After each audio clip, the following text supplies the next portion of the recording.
Hey everyone, and welcome back to another video on doing good research when you're looking at your trades. In today's lesson, we're going to be talking about one topic in particular, and that's understanding who is on the other side of our trades. Now, something about the way that most traders think is they see themselves here, right? This is trader X, this is us. And we look out at the market and we think about it like this, right? We think about the market as us versus the market. And in a sense, this is true because when we are making a trade, we are saying that we have a disagreement with the market. And that's where our trade is really coming from. But where most people make the mistake is that they view the market as if it's the house or the casino, where it's them versus some sort of big figure that is the market. But the reality of it is that it's actually less like a blackjack table or a roulette table, and it's more like a poker table, where you're going and playing against other people. Something that we need to remember is that the market is not some ominous thing out there that is some big conglomerate that we're fighting against. It's actually something that we're a part of. We're technically in that market. And what does that mean? It means the market is actually made up of a bunch of individuals. So if you boil this market down, if you boil this situation down to one individual trade, what you will actually find is that it's not just you versus the market. It's actually you versus someone else. On every single trade that you take, there is actually a person on the other side of that trade. Somebody is there. And what we have found is that there are actually 4 categories that we can group everyone that this person could possibly be into. This person will always fall into one of 4 categories when we're trading options. And in this video, I'm going to take you through each of those 4 categories. And it's for one particular reason. If we can understand who this person is, we can understand their motivations for being on the other side of our trade. We are here because we have a certain view that we're trying to express. If we can understand what their view is, we now have a direct advantage over them because we know why they're there. So this is something that is extremely important for us as traders to understand. It's a part of the mentality that we carry through in our trades, but it's also a part of the research that we do when we're deciding whether to take a trade or not. So let's get into it. So the first group that we're going to look at is funds. There is a good chance that there is a fund on the other side of our trade when we're out in the market. Now, funds have a very particular reason for trading options. Let's think about some of the characteristics of the fund. They are usually in the stock space, meaning they have a portfolio of stocks that they hold with the hopes that they go up. But this is something else that we know about funds. Imagine you were invested in a fund, and on month 1, the portfolio goes up 5%. You're going to say to your fund manager, good job, keep it up. But let's say on day 2, the fund goes down 5%. You're going to be saying, whoa, what's going on here? I just lost 5% of my capital. What we find is that the funds are very, very cautious about their risk. They don't want to experience drawdowns because when they experience drawdowns, they lose clients. And when they lose clients, they lose money under management, which means that the fee that they collect every year on the money they manage is less. So funds are more worried about losing money than they are motivated to make money. So how does this influence their behavior in the options market? Well, what we see is that when funds are trading in the option space, they are almost exclusively buying puts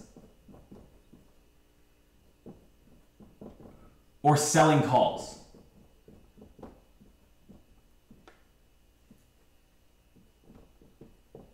And we can understand why they do this.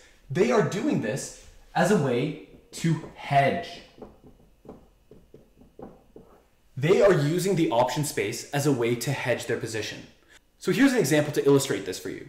One of my friends who works for one of these big funds told me that if a single stock represents more than 3% of the portfolio that they hold, they are actually obligated to hedge their positions around big events.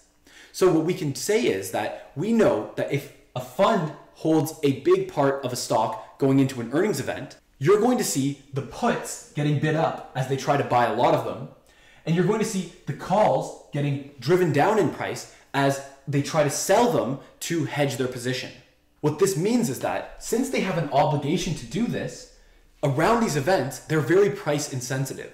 They don't care what the option is going for because they have an obligation to buy them and they have an obligation to sell the calls.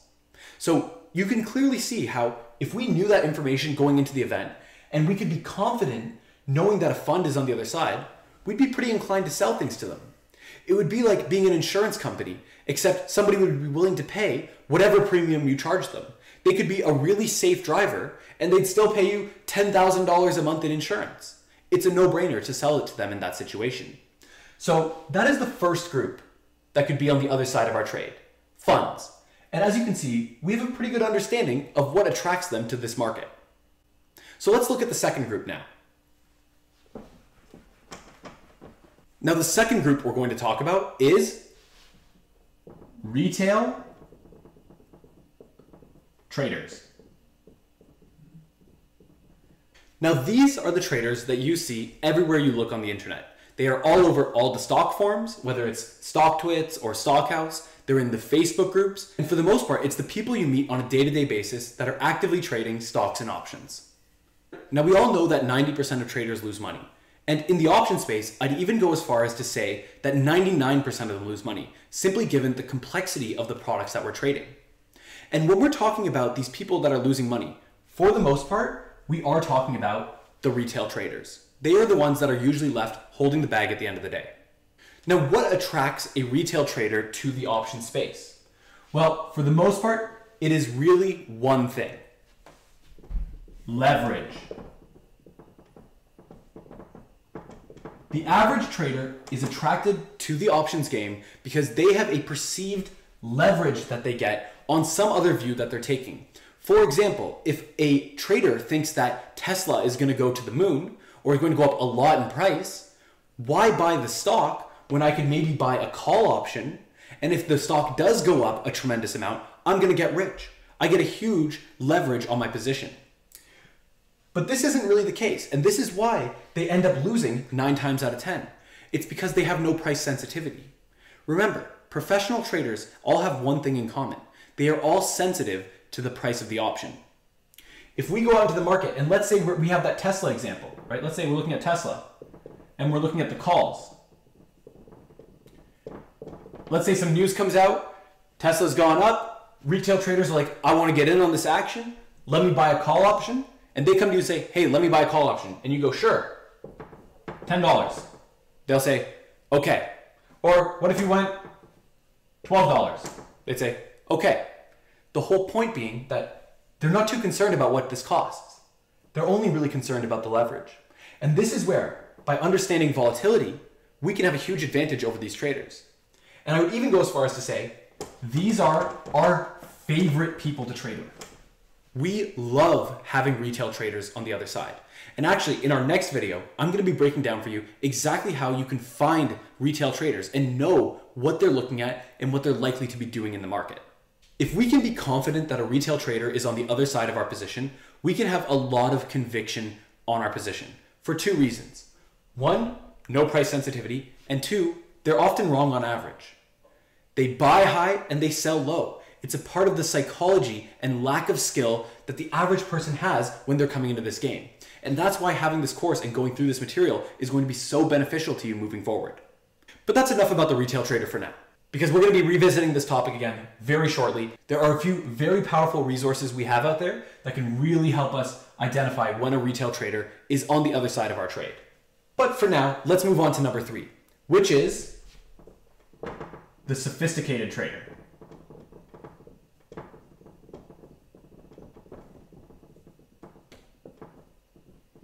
Now, this is one that we got to be careful of.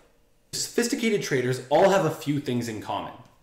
1, they understand the product.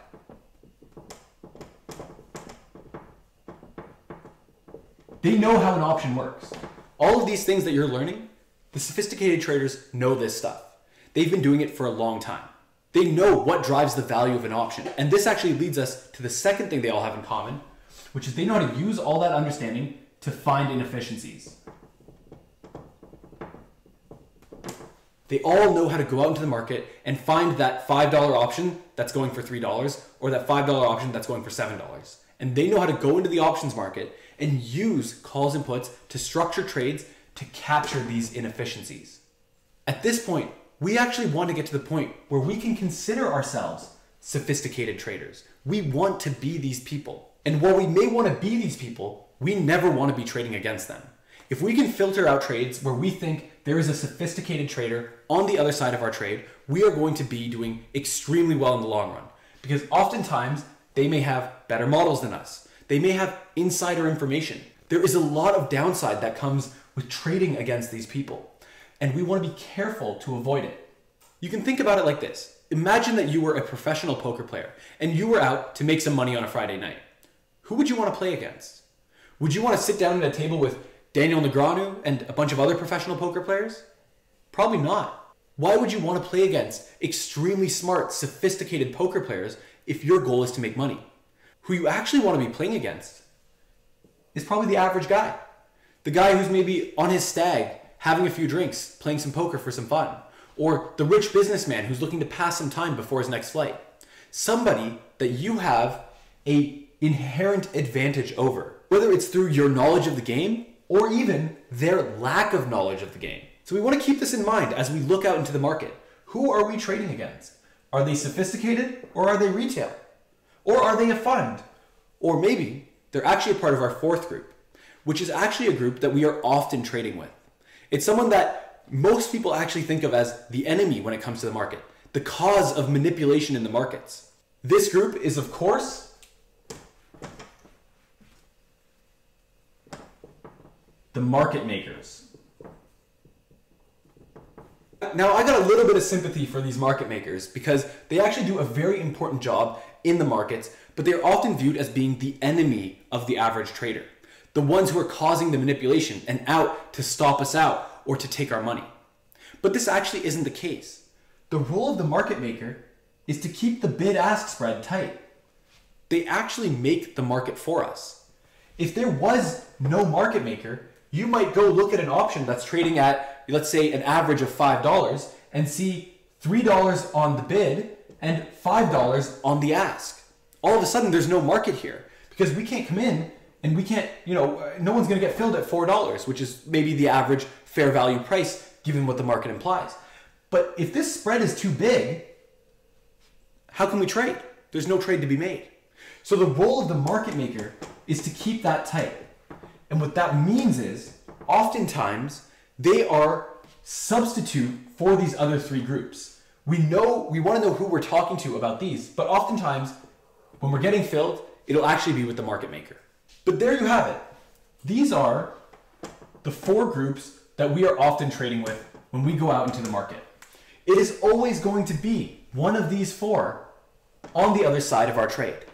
And if we can go out and find out who is on the other side of our trade, or at least have a good idea of which one of these groups it could be, we're putting ourselves in a really good position. And it means that we can have higher conviction on our trade.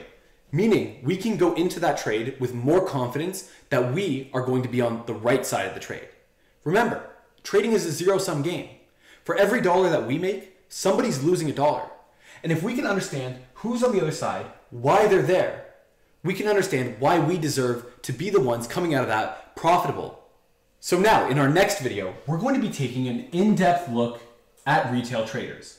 We're going to be looking in depth at their motivations for trading and how we can actually filter through trade opportunities to find ones where they are on the other side of our trade. Like I said earlier, they are our favorite people to trade against because they're price insensitive and they're often wrong.